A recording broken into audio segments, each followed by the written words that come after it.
Hey folks, I hope you can all hear me. I think so. Maybe you can hear the barking dog in the background. That's not mine. Oh, I forgot something here. Okay, there we go. Now we're ready. I hope everybody's having a wonderful weekend. I hope you're going to enjoy this episode. I'm going to be making a little video. I've just decided I'm going to do it after this is over. It's going to be a little bit of a bitch session, just about 5 minutes. So be watching that. Watch that to get posted too, because anyway, has nothing to do with cigars or spirits or politics. So there you go. It has to do with sports, but we'll get to that. Anyway, I know that's not what you're here for right now. You are here to hear about this wonderful pairing that I have going on today. And it is a wonderful pairing. I am throwing together Four Roses small batch. As you can tell, I have been sampling it. And I am pairing that with a crowned heads, that all the way in both cameras there, 4 kicks. I think it's going to be a great show. So just hang on, because we're gonna get right into it. Today's Sip and Smoke is all about balance meeting evolution, where fruit forward bourbon kind of collides with a cigar that builds in complexity with every draw. Four Roses small batch brings that signature spice and bright orchard kind of sweetness, while the crowned heads 4 kicks lays down a creamy cedar driven kind of foundation that deepens as it continues to burn. What starts smooth and inviting quickly turns into a layered conversation of spice, oak, and subtle sweetness. Sounds wonderful, doesn't it? This is the kind of pairing that doesn't just work, it unfolds. So let's go ahead and dive right on in. Four Roses, small batch. The Mashbill is a blend of 2 of their recipes, which stay, like closely guarded secrets. But we do know that it is a blend of OBSK and OESK. Now, I don't have the particulars sitting right here in front of me, because they have quite a few different blends. When you can go in and buy a Four Roses single barrel, and a lot of those, it will have right here, it will have a band, or there nearabouts, it will have a band that will say OBSK or OESK.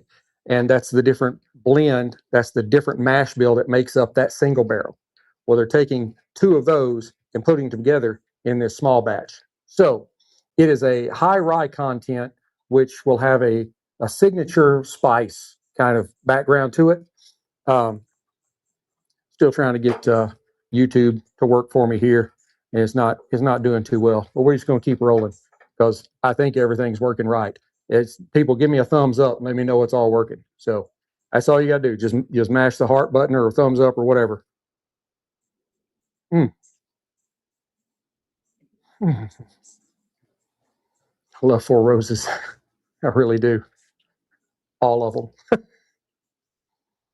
On the nose, there's really no real ethanol burn at all. This is a 45% alcohol by volume, so 90 proof. I get some really bright red fruit like cherries and raspberries. There's a light layer of caramel and honey, and then it also has some floral notes with just a hint of baking spice in there. Now on the palate.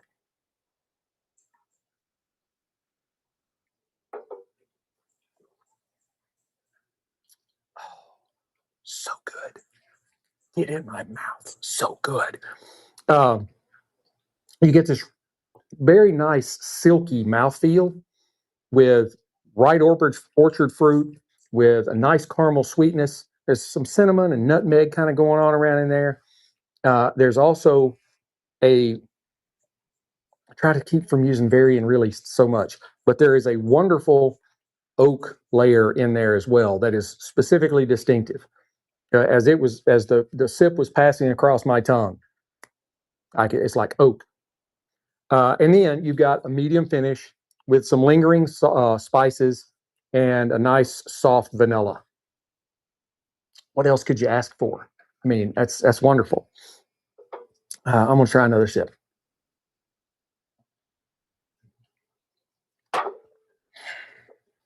That's just as good as the first. Now, crowned heads, 4 kicks. This is, as I said, it is a crowned heads. It is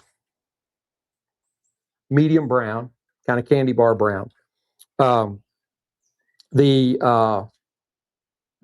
filler is a mixture of Dominican Republic and Nicaraguan longleaf tobaccos with a Nicaraguan binder and a Ecuadorian Habano wrapper. The Ecuadorian Habano wrapper adds a nice kind of creamy, cedary sweetness that really rounds the blend while it subtly amplifies the spice. The construction is pretty much impeccable. There's a few, I'll hold it up to each camera so you can kind of see what I'm talking about, moderate veins or pronounced veins, but overall it's kind of moderate to medium veining, tight yet visible seams, and a wonderful double cap. On the nose, I can't believe they're starting this right now. Literally starting this fucking shit right now. Every time I come out here.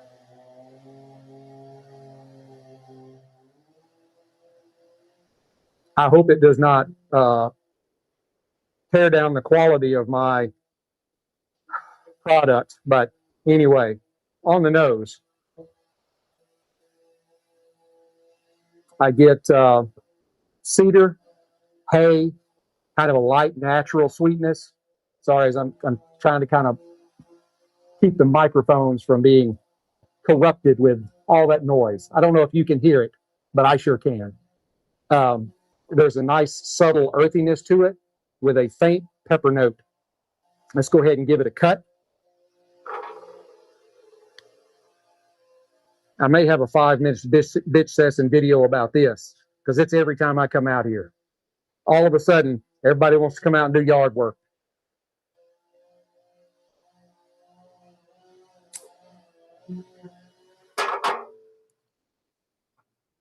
That's a wonderful V cut. On the cold draw,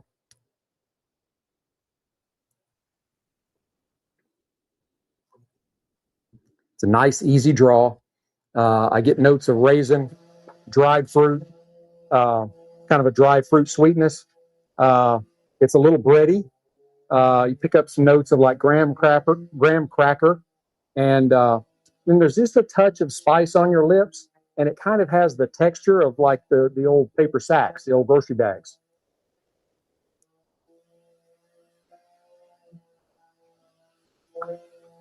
Yeah. Sorry, pissing me off.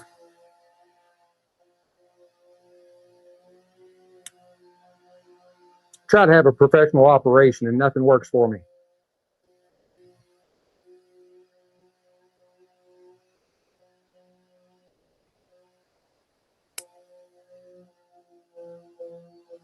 Needed to smoke and a drink now.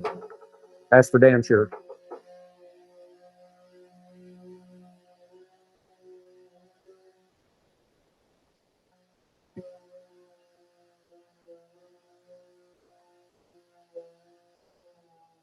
It's cedar forward, a nice creamy texture. You get some light notes of white pepper on the retrohale, and there's a light kind of subtly sweetness to it of maybe graham crackers and honey. It's a really good cigar. Now hopefully you can hear me now.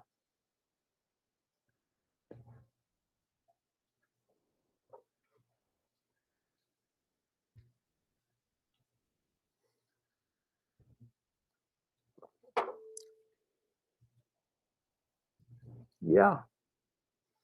The bourbon's fruity notes just immediately brighten the entire profile.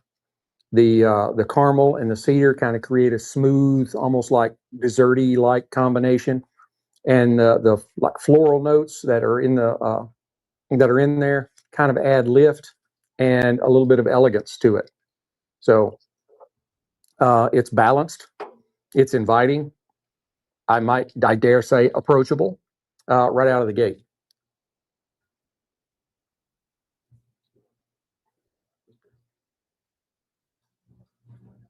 Oh, I mean, the smoke coming off this thing is wonderful.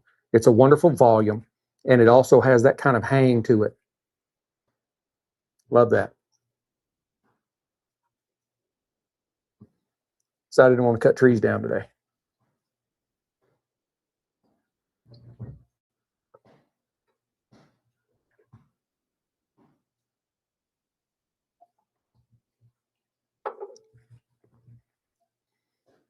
They do just work together extremely well. One doesn't overpower the other. The flavor profiles and the combinations just kind of work together effortlessly. It's got spice, but it's also got sweetness. It's not tremendous in either one. And I think that would lend this particular pairing so far to be pretty universal. You know, anybody could like it, whether you are a cigar purist and only like spicy cigars, you're a bourbon purist and only like the caramel and vanilla and uh, uh, caramel, oak. Sorry, I forgot my trees there for a minute. And so this gives you enough of the purist and just a sprinkle of everything else. And it really works well. All right, I'm watching Manchester and Breitling, I guess. I don't know. It's European football. It's like the only thing on. There was women's softball on. I didn't really want to watch that. There was surfing on. I didn't really want to watch that. Uh, so this was kind of the other choice. I'm like, this is a Saturday afternoon in May. There ain't no baseball games on. This is one of the things I'm going to be bitching about after this is over.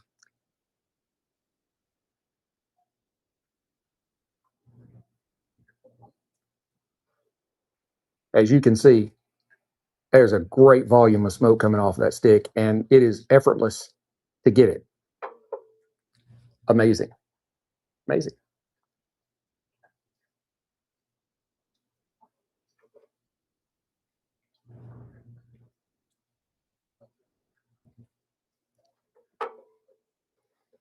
And the Four Roses at 90 proof, it's got enough oomph to it to make it something that even the purists that prefer the bottled and bond or above could enjoy. Uh, while at the same time, it's not overpowering. And somebody that's fairly new to the whiskey world or cigar and whiskey world, it's still approachable enough for them to get into it without it being too much.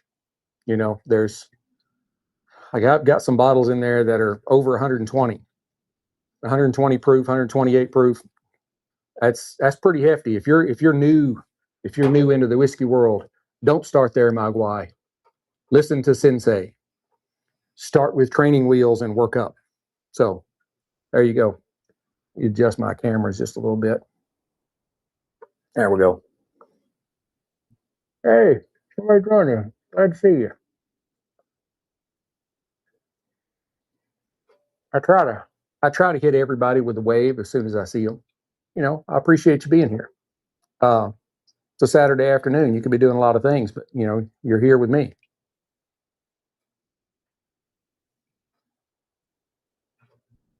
I've never figured out if I'm actually on or not.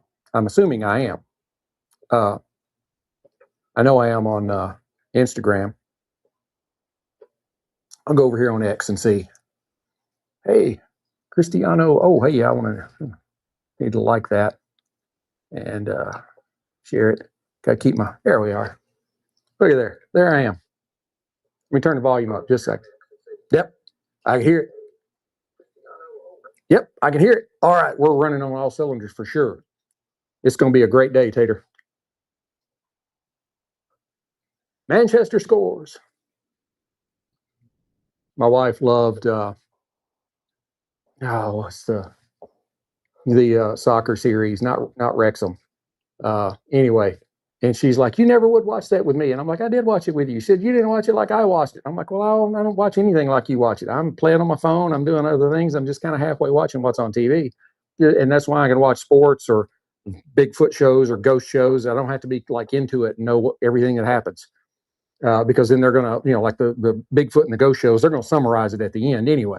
So I'm just kind of passively watching while I'm making posts on X and Instagram and Facebook and all those places. Oh, man. Goalie was completely out of position on that one. He just watched it go by. Not that I could have done any better. I want to be watching my Bayern Munich Reds. I can't find that game on anywhere that I don't have to pay more for it. Now you kind of know what my bitching's going to be about.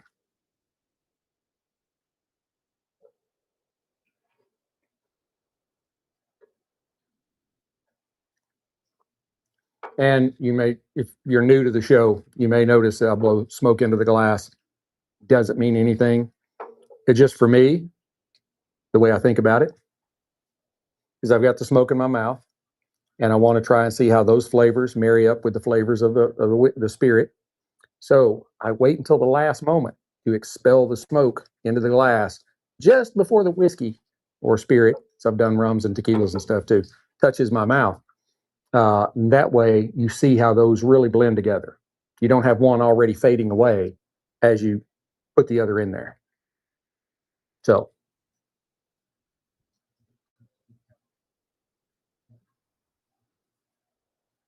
I remember that guy. Yeah, I'm sure you're down.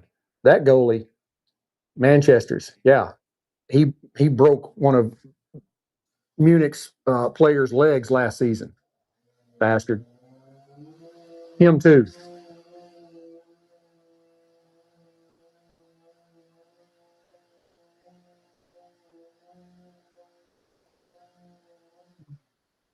Here's a little sports stuff while we're just sitting around here waiting on this to get the halfway mark. A pitcher for the Milwaukee Brewers yesterday, his first 10 pitches, his first 10 were like all over 102 miles an hour. He was throwing like 103.6. I mean, literally, the cover of the ball was on fire by the time it hit the catcher's glove. That was amazing. That kind of problem is probably 5 years, he's going to blow out an elbow and he'll never be the same. Maybe not even that long.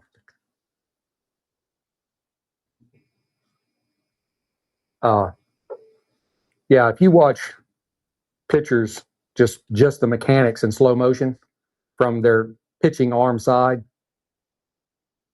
you're like, the human arm was not meant to get into that position, and that's why they end up blowing out the ligaments in their elbows and have Tommy John surgery where they take a ligament from somewhere else and replace the old one. And I mean, you can get back into some pretty good pitching shape, but I just, realistically, you're never going to be the same.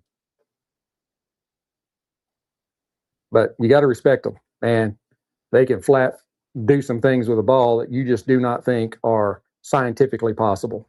You watch the movement on some of the balls going from the pitcher's hand to the catcher's mitt, and you're like, how in the world does it do that?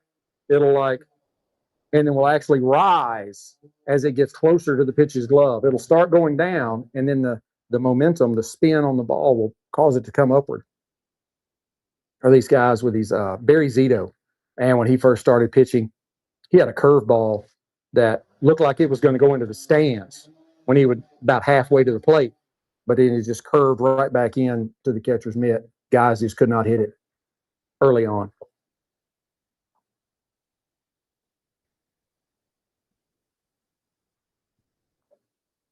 That is a wonderful, wonderful cigar. Let me tilt these just a hair. That way I can get it in both really great stacks. I mean, just like stacks of dimes sitting up there. This is a really good stick. It really is. Uh, for those that may have joined a little bit later, I am pairing Four Roses small batch with a Crowned Heads Four Kicks. The Four Roses, the small batch, is it's a blend of Four Roses, OBSK and OESK mash bills. It's a high rye content. That's kind of about all we know for sure. Um, it's got a really bright fruity nose on it with cherries and raspberries. There's some caramel and honey in there, some floral notes and a little bit of baking spice. It's got a wonderful mouthfeel that's silky. You get ripe orchard fruits and kind of a caramel sweetness, cinnamon, nutmeg, a nice oakiness there. And it's got a medium length finish with some lingering spices and a nice soft vanilla. If you're not drinking Four Roses, you probably should be. And if you think Four Roses sucks, well, maybe something's wrong with your taste buds because it's really good. It's really good. Um, the Crowned Heads Four Kicks. It has a Dominican Republic Nicaraguan filler, long leaf fillers, with a Nicaraguan binder and an Ecuadorian Habano wrapper. The Ecuadorian Habano, it adds a creamy kind of cedar sweetness to the palate, and it rounds off some of the subtly some of the uh, amplified spices that are there. Um, Excellent construction, excellent burn, as you can see, very straight. The ashes has held firm so far. I'll tap it. There's no way I get down to the band like you see some of those guys do. I just can't do it. Uh, I don't know if I just shake too much or whatever, but anyway, it always falls in my lap. So I end up knocking tapping the ash off myself. Which hey, sometimes you just got to tap the ash. That's just the way it is, right? I mean, that's the way I think. The nose on this cigar before we get off into things, and I have to list this as an explicit show anyway. But the nose gave us some really nice notes of hay, cedar, a light kind of natural sweetness. There's subtle earth with some faint pepper notes in there. The cold draw, we got raisins and dried fruits, sweetness with kind of bready, kind of graham crackery notes in there, along with some spice on the lips. Um, the initial palate was very cedar forward, that nice creamy texture that I talked about with the Ecuadorian Habano. It's got a light kind of white pepper on the retrohale. There's a nice subtle sweetness. Um, Again, graham crackers and kind of light honey together. They did a very good job together. The bourbon's fruit notes just kind of immediately brighten up the profile. Uh, the caramel and the cedar create this kind of like smooth, desserty kind of like combo. The floral notes from the bourbon kind of add a little bit of lift and elegance to the entire profile. It's balanced, inviting, approachable right from the very beginning. Now, let me puff on this before it goes out. I get to talking and forget. So you're all caught up, and we're getting close to the halfway mark. We'll be there in just a few minutes. Where are we at? Oh, we're 25, 23 minutes. Oh man, we're doing great. Doing great.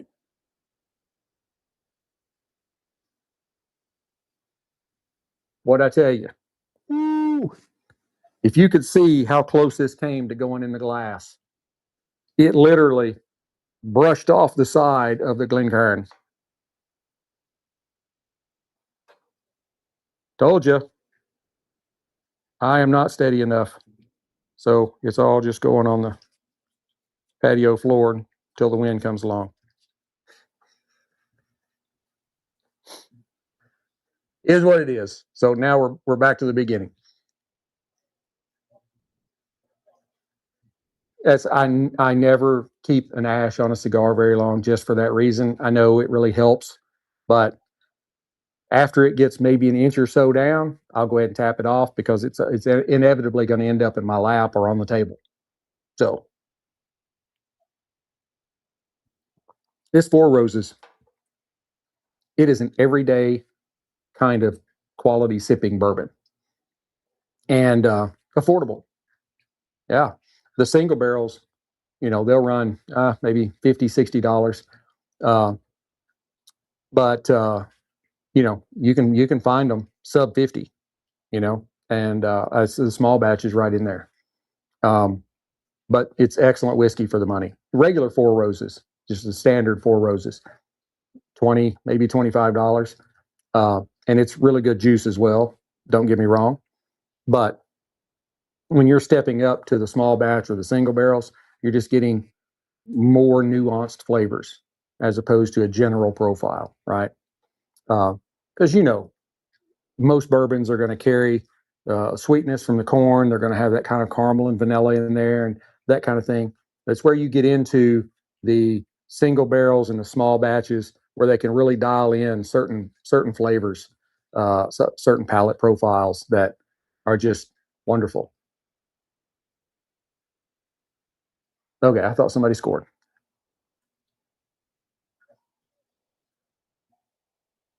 Somebody's mad about something.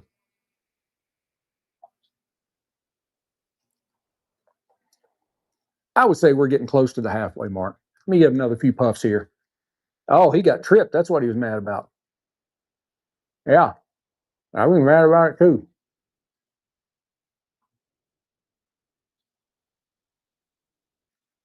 He's like, well, you did not see. You did not see. He tripped. And the referee, like, no, I did not see. Play ball. That's just what happens sometimes, I'm not a big fan of all the replay and stuff like that, challenge flags and everything. Just let them get out there and mix it up. Well, there's games that have been decided by bad plays. That's just the way it is. You're not playing a computer game. You're playing a game for real life. That's part of it.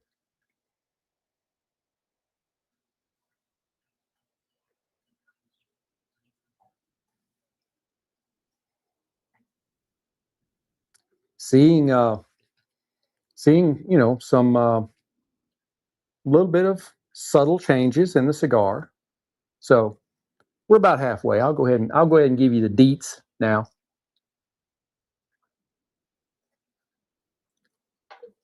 Because I know y'all think I'm just sitting here smoking and talking and I'm not paying attention. I am paying attention.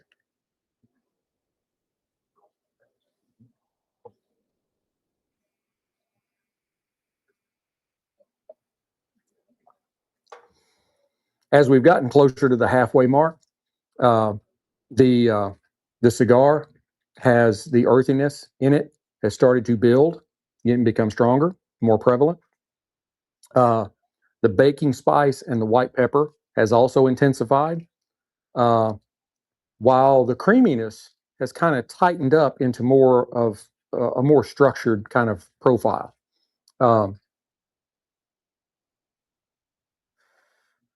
First full stack of Starship V3. I'll have to go and look at that. I'm all into this whole space race thing. Us going and starting a scientific colony on the moon and on to Mars. And I'm crazy about that stuff. I love that. Elon's doing a great job. I mean, you may have your knocks against him or whatever, but this is one guy. You just tell him he can't do something. That's all you got to do. You just tell him he can't do it. You can't build, you can't mass produce a battery powered car that people will like. Okay. And he goes and does it. You are not going to be able to have internet satellite service completely worldwide. Okay. And he goes and does it. You are not going to be able to have rockets that you send capsules up and the rocket comes back down and lands itself. And the tower catches it on the way down. Okay. And he goes and does it. Just tell him he can't do something. If we want to end world hunger, just tell Elon he can't do it. He'll figure it out. He will. Don't tell him he can't do something unless you want him to do it. Okay. Back to where we were. Together, the rye spice. Again, if you remember, there's a rye spiciness in this profile and in the Four Roses. It's a fly buzzing around here too. He's wanting to get in on the act. The rye spice from the bourbon kind of locks in with the cigar spice. The fruit notes have kind of receded, and that oak and kind of structured part of the profile kind of steps forward. It becomes much more like complex and layered. Um, and I think it's probably this could very well be. We'll see how the rest of the cigar goes. I mean, this could very well be the peak in the perfect alignment of spice and body. It's really good. I'm really enjoying. I'm very much enjoying this. This is a wonderful experience. Trying to come up with things other than very or I don't know. Anyway, very or really. That was the other word. I use those two words way too much.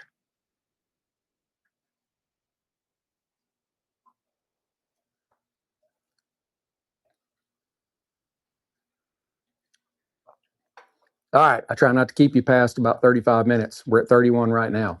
So I will go ahead and give you all the details of this how this pairing unfolded. Uh, as we got into the last half, the cigars palette got a more full body with charred oak and leather and a deeper earthiness. The pepper increases toward the finish. Together, the bourbon sweetness has really now kind of acted as more of a counterweight, so the cigar doesn't go too far off the other way. Um, so it's kind of balanced things out.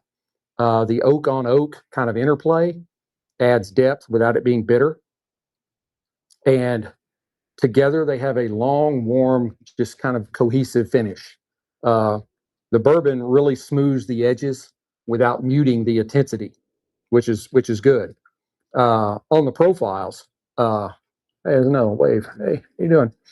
Uh, the you have this kind of flavor bridge with caramel and cedar and baking spice. You have a contrasting element in kind of the bright fruitiness and the earth and leather. There's the evolution of bright and creamy to spiced and structured, and then ending up at kind of rich and bold. Uh, there is a consistent harmony across the entire experience. Um, my final verdict, I would give the Spirit a 8.6. I would give the Cigar an 8.8. I think together the pairing synergy it actually punches above the individual numbers at about 9.2 out of 10. So very good. It is an extremely pleasing combination. The Four Roses small batch delivers that layered fruitiness and spice that tracks beautifully with the evolution of the Crowned Head Four Kicks cigar. The key difference maker is that wrapper-driven creaminess and cedar notes, and that creates kind of a constant flavor anchor from first light to final draw. It gives the pairing its kind of signature balance and repeatability. I think this is something everybody should give a shot. You should give it a try. Just give it a try. See what you think. I have become a fan of Crowned Head cigars. I've got probably about 6 different of their line, and so far I have not found one that I didn't like. So I hope you enjoyed this pairing as much as I've enjoyed bringing it to you. Please hit like, subscribe, share, notify, ring all the bells, blow all the whistles. Tell all your friends to go and check this guy out on Rumble, YouTube, X, Instagram, Facebook. I am everywhere almost. I don't do TikTok. Um, I just can't figure it out. I didn't figure out Snapchat either. I don't. My girls, they're both on Snapchat, so I have to be on there for the parental thing. But I can't figure nothing out on there, so I don't use it. So anyway, until we get to be together again, keep your sticks dry and your stones cold, and have a great day.